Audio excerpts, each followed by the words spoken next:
On this episode of Gadget, prepare to be slung.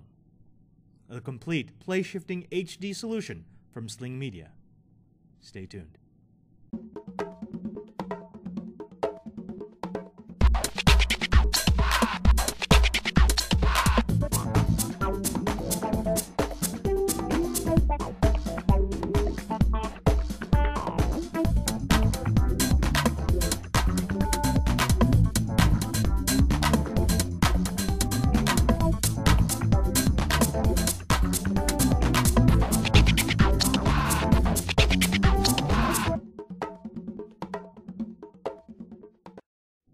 Hello, and welcome back to Gadget at thetechstop.net, where thankfully it's always time to get your geek on.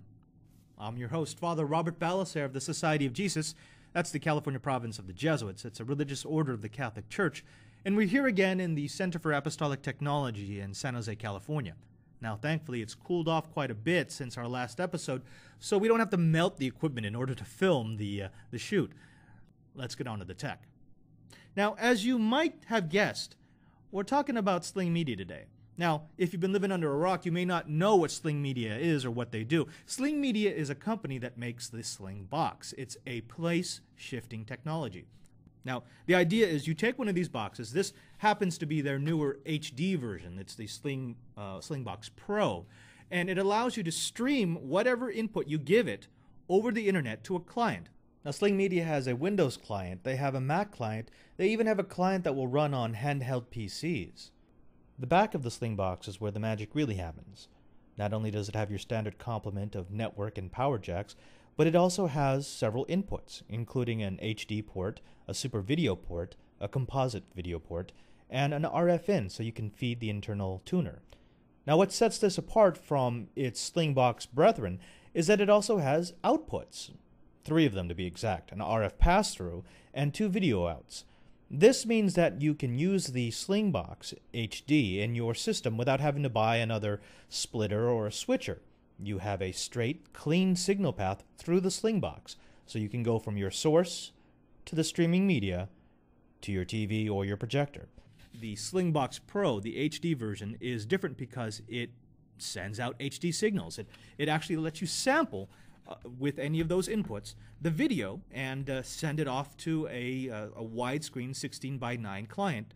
Now, Sling Media has also sent me their little breakout box. This plugs into what looks like an HDMI port here in the back of the box, and like the back of the Pro itself, this has a pass-through for for component input. On this side, you have the standard 3 connectors for component input with 2 connectors for audio. And on the other side, you've got the output.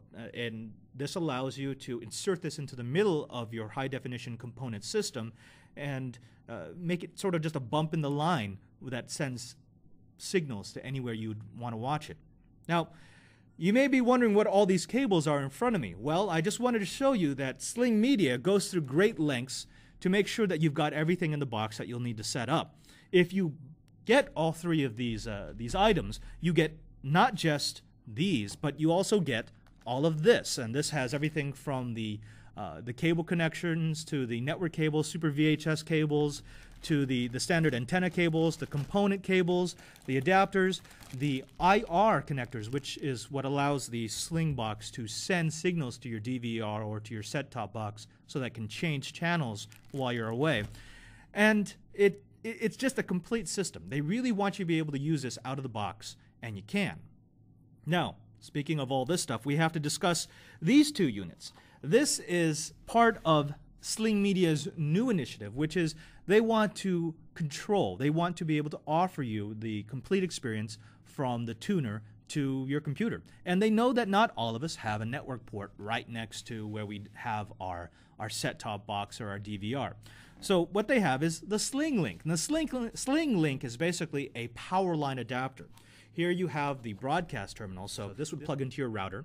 And on this side, you've got the bridge. And the bridge actually has 4 different switch ports, so it can plug in more than one device. And this would actually go right next to your Sling Box so that you could access the network from a remote location that doesn't have a built-in Category 5 cable. Now, the nice thing about this this little setup is it transmits and receives at about 85 megabits per second. So it's pretty comparable to Cat5 10100, and it's more than enough for the use of the Sling Box. The other nice thing about it is that since it has more than one port, it's not just for the Sling Box, but it could be for any other device you've got in your home theater area that needs access to the network, something like a network-connected DVD player or a network-connected DVR. You could even use this for surfing the web. I mean, it really is just a standard network connection. For the purpose of testing the Sling Box, we've created a little simple mock-up that kind of imitates what a typical home theater system might look like. We have two video sources, an Xbox and a portable DVD player playing Spider-Man 2, hooked into the Sling Box Pro. We've also got the Sling links hooked up, so this is actually connected to our main network, and this is connected to the Sling Box itself. My laptop is hooked up via the wireless network, so that we'll actually be utilizing all of the devices here on the table. Connecting the Sling Box Pro is a straightforward process. All the ports are clearly marked, and you simply connect your device to the appropriate input or output.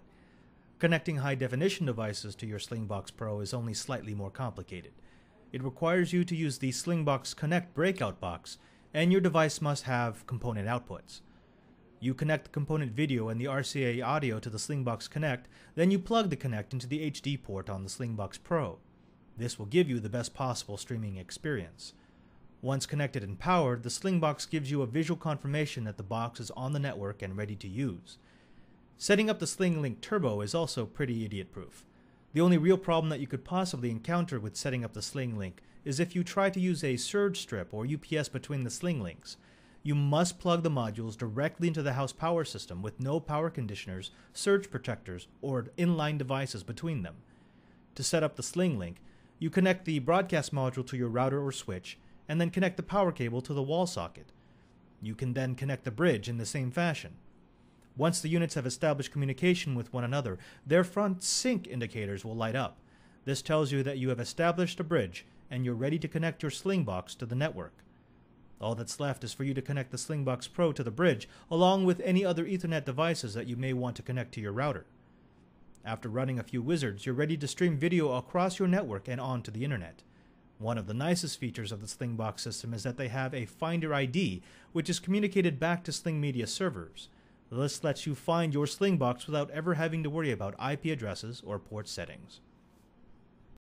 These products just work, and that's what they've been designed to do, and they do it well. The idea is you can just plug these into your electrical system at home, and they'll immediately create a bridge for your Slingbox Pro, for your laptop, for your network-connected DVD player, or any other device that needs to connect to the network. It's a nice, easy way to add a port where you previously didn't have one. As you've seen, the wizard that's built into the Slingbox Pro, and in fact the regular Slingbox, is incredibly easy to use. The first time you connect it, it will guide you through the entire process that is required to have this up and running and out on the internet or on your network, to be able to switch back and forth between your inputs, to be able to tune the video the way that you want it. It's a nice setup, and it's honestly, they've put a lot of work and study into making sure that it's sort of foolproof. Now, as far as drawbacks, pretty much the only thing that I see is the fact that the Sling Link doesn't seem to be encrypted. I was able to slurp some data using a standard power line connect device. Now, that's not a big problem for most people since you actually have to be connected to the power system of that house. But for those who are a bit more security conscious, that could be an issue. Now, that's all the time we have for this episode of Gadget. If you want to find out more about the Sling Box Pro, the Sling Link, or the HD Connect, or any of the Sling Media line of products, you can go to www.thetechstop.net and click on the Gadget link to read the full article or find links to where you may be able to buy this out on the internet. If you want to send us an email message, and thank you again, please keep those email messages coming, you can write us at gadget@thetechstop.net. Now, I've been your host, Father Robert Ballecer of the Society of Jesus. This has been the Center for Apostolic Technology, and I'm reminding you that there's no Uber Geek without you.